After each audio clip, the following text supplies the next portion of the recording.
Okay, we're starting the lecture on equilibrium. This is for chapter 17, so the last chapter in this set. And the first little point we're making here is with the common ion effects. We saw this in some of the example problems. And the main thing that we're looking at here is that if I add either the conjugate base of that weak acid or I make an adjustment in the pH of the substance, the original acid, weak acid, will become less soluble. So Le Chatelier says we're going to shift in the opposite direction. And that's pretty much what we're stating here. So we have a little example problem. This one here, we're starting off with a certain amount of a weak acid, and then we're also throwing in this 0.1 molar solution of hydrochloric acid. And what this really is telling us is we're adding in some hydrogen ion, which should inhibit the ability of the hydrofluoric to dissociate. So given the Ka expression, we have this value, which would come right out of our book, and we can set up a Ka expression given here. And then we move over here, and we can set up a Rice table and put together all of the information that we have, the initial concentration of the acid, and looking at the pH, actually not pH, excuse me, the hydrogen ion concentration is given right here, so we list that in there as well. Look at how this weak acid would dissociate, so it's going to lose X, and that's going to be gained on the other side, products. But because we anticipate that to be a relatively small number compared to the original concentrations, we don't anticipate that's going to change the values very much. So we look at the math. Putting this through here, we end up with a value for x, which is 1.4 times 10 negative 3. And it's like, well, okay, what does that tell us? That is our fluoride concentration. Okay, again, what does that tell us? What this is really getting at is, okay, the hydrogen ion or that was introduced into this inhibited the ability of hydrofluoric acid to dissociate as much as it could have if the hydrogen ion wasn't there. So look at this value we got, nice scribble here. Look at this value we have listed right there.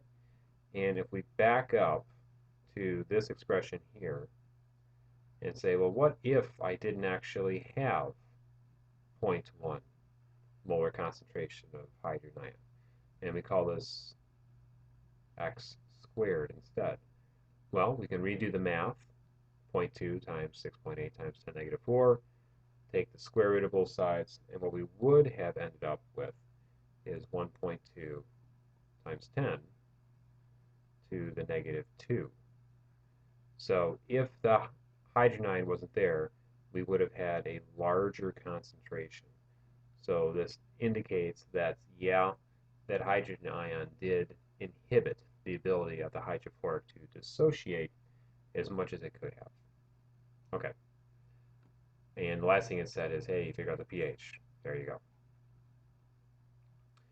Next is buffers. Taking a look at buffers, we've spent quite a bit of time on this. They're somewhat complicated, but once you kind of get the hang of it, it's not that bad. Maybe it is. But we've done several example problems. They're fairly lengthy. I think in the problems that you have, number 45 and I think 46, they're very time consuming. So again, peck at them a little, do what you feel you need to get an understanding, and move on as quickly as you can. Okay, the idea of what a buffer is you have some weak acid or weak base. Find my little pointer here. So here we have hydrofluoric and its conjugate base. And what the idea is it resists changes in pH. So as an example, I add an acid. Well, if I add an acid, that's going to react with the conjugate base that was in solution and remove it from solution. So those two will mix together, and I will actually increase my concentration of hydrofluoric. And in doing so, I'm removing my my fluoride ion, and that goes down. So one goes up, one goes down. But they're both still there in relatively large amounts, so I'm not necessarily losing a whole lot. So this solution is still relatively buffered. And the same scenario goes on the other side. If I add a hydroxide ion, that is going to react with the hydrogen, remove that from solution.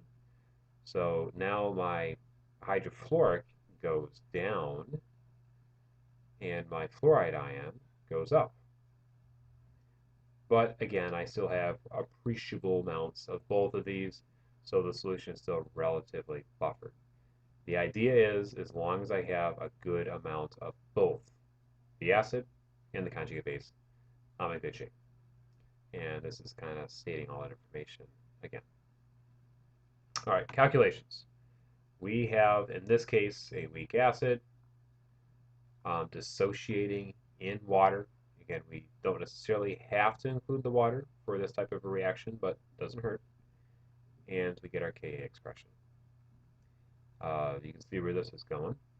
If I start messing around with this and throw in some logs here and there, we can establish the Henderson-Hasselbalch equation. And what this is really good for, as the name kind of says, it's good for calculating, find my pen, it's good for calculating buffers. So how good, I'm not sure that's right, a solution is at resisting changes in pH. So we'll see a quick little example of that over here. And we've done several in class. So typically what you get is you have an initial concentration of an acid and you have a concentration of its conjugate base. I think we actually did this one in class. So if I just simply take those two values, here's my base concentration and here's my acid concentration. Ka came out of the problem, but it's also right in the book. And we plug these values in. What we'll see is a new value for pH. Looking over here, the pH range. Ideally, you want that buffer solution to have a pKa somewhere pretty close to the pH you're looking for. So what does this mean? It means you have to pick your acid conjugate base pair with a Ka and then therefore pKa that's close to the pH. So you're trying to match them up as closely as you can. And this is kind of a setup scenario that goes into that problem 45, 46 in your homework. But it's kind of laying it out as far as what you would do as you're adding, for example, a strong base to my buffer solution, or an acid to my buffer solution.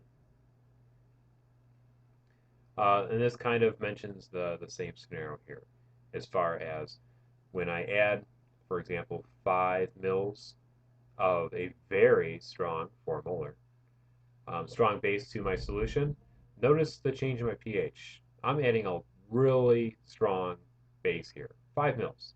Normally that would send the pH just skyrocketing high for a water solution, but notice we get very little change.